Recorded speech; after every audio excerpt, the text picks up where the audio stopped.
ఇప్పుడే జీ5 app download చేయండి. చూడండి మీ ఫేవరెట్ టీవీ షోస్ ఎప్పుడైనా ఎక్కడైనా.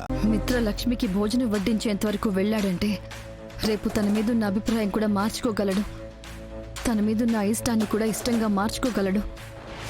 లక్ష్మి చేసిన మోసం తెలిసి కూడా ఏం చేయలేకపోతున్నానే. కానీ సరైన సమయంలో ఖచ్చితంగా బయట పెడతాను.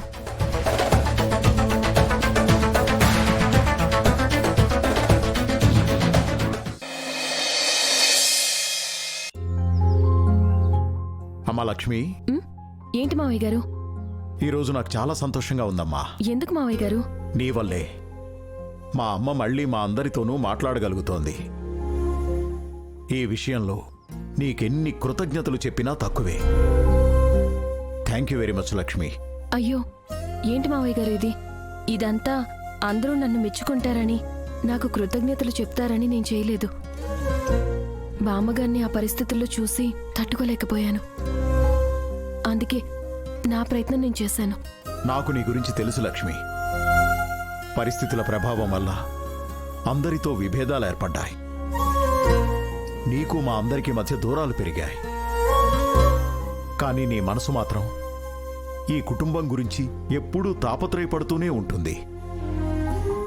నువ్వు కోడలిగా దొరకడం ఈ ఇంటి అదృష్టం.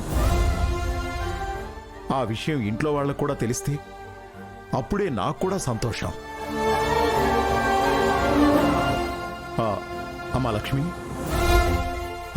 నువ్వు గమనించావా ఈరోజు మిత్ర నీ గురించి ఎంత కేర్ తీసుకున్నాడో, నీతో ఎంత ప్రేమగా నడుచుకున్నాడో?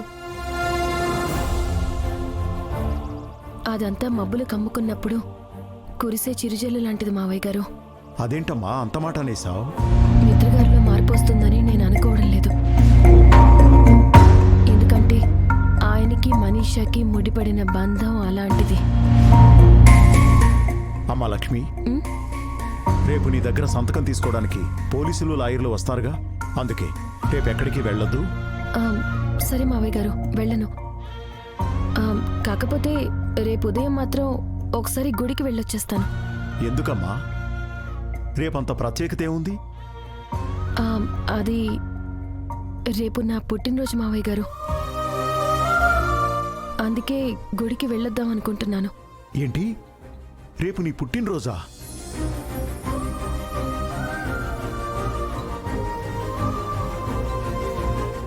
అయితే ఇల్లంతా పండగ వాతావరణంతో నిండిపోవాలి. వద్దు మావయ్య గారు, అందరి దృష్టిలోనూ నేనొక పరాయి మనిషిని. ఒక పరాయి మనిషి పుట్టినరోజు పండగలా ఈ ఇంట్లో వాళ్ళు జరుపుకుంటారని నేను ఆశించను. దయచేసి ఈ విషయాన్ని మీరు ఇక్కడితో వదిలేయండి.